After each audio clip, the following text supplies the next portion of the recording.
G'day and welcome back to Critical AFL on YouTube for another late night review.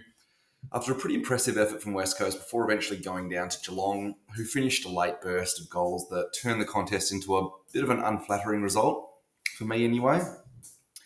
For tonight's episode, I'll be covering a brief overview of the loss, who our best players were, as well as promising performances from some big improvers, and then my key takeaways from the match. So to kick us off, I know this may sound a little bit excessive, but from the first bounce, the entire first half looked like a game of finals footy to me.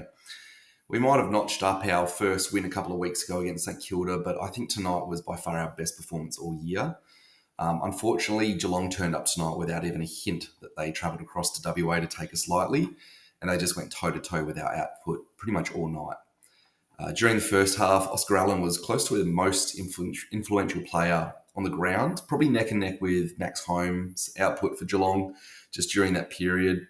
And across the ground, the entire squad put in elite pressure. I think the rating was consistently above 200 for most of the night, and much better execution of our ball movement than we've seen all year. I did actually mention in my review of the Adelaide loss last week that aside from the belting that we got, there were a lot of passages, just individual passages, where you could see that our ball movement, I think I described it as taking Adelaide's ability to defend out of their control.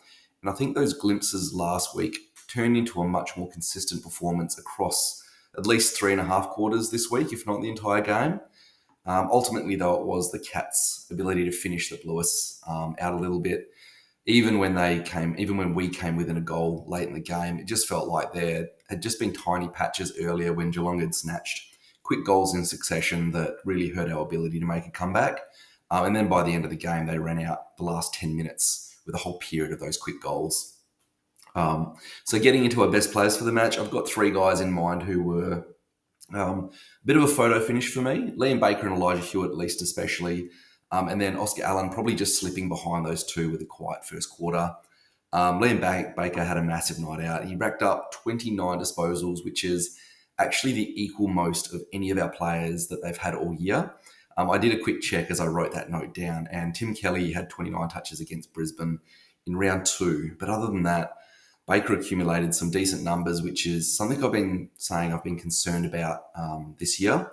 And yes, I don't expect our numbers to be what they were 10 years ago when we had our chipmark game plan.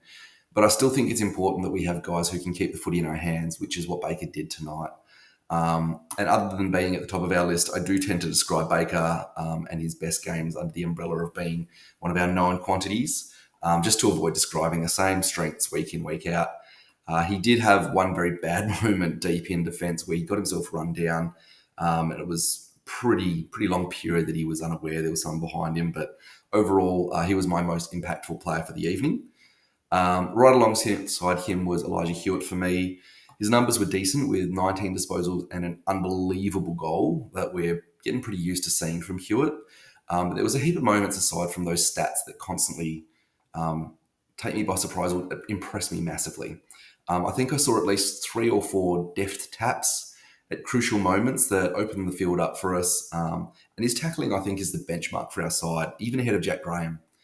So it's been a really long wait with all the injury setbacks that Hewitt has had since he was drafted. But I did mention during the off-season in my players to watch out for review that he was my number 1 player to watch going into this season.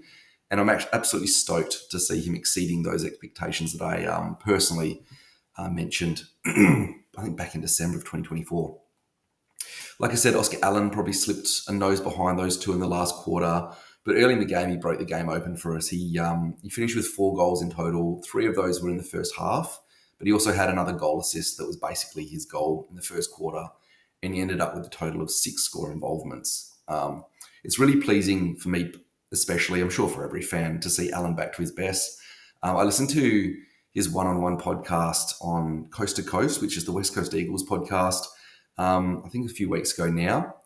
And he's had a really rough time with the scrutiny he's received this year. And tonight was just a really good reminder that it just wasn't so long ago that he was a Coleman medal contender in a side that barely got the ball inside 50 all year. So it was really exciting seeing him back to his best. And hopefully we see more of that for the rest of the year.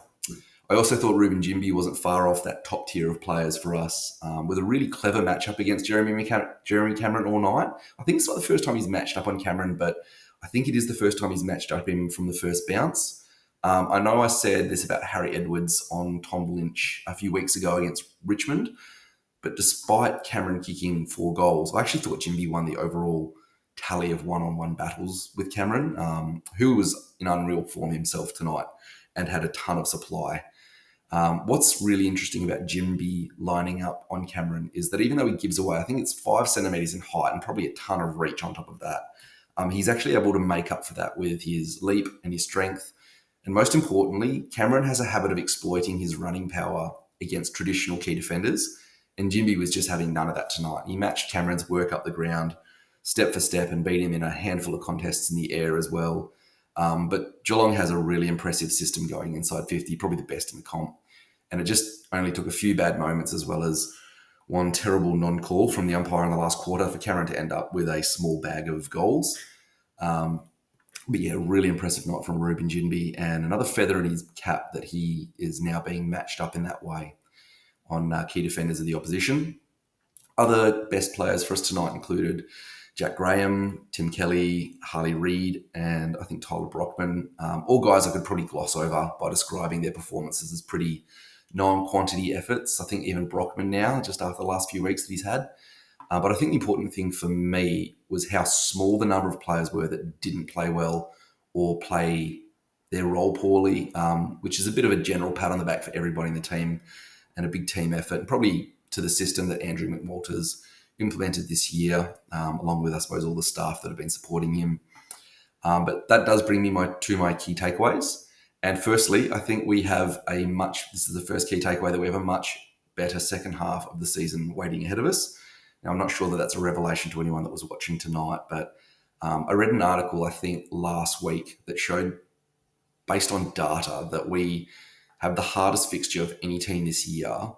And my personal gripe looking at our games, aside from that every week, is that the AFL somehow find a way to have us always playing off the shorter break compared to our opponent each week as we come up against them. I mean, even North we've got next week, they've got a bye at the moment. That might not work in their favour, but the point is we never really catch any teams on a shorter break than we've had ourselves.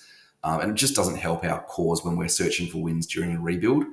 But the good news is that the next 3 weeks, West Coast get to remain in WA, which is a rare luxury for WA sides.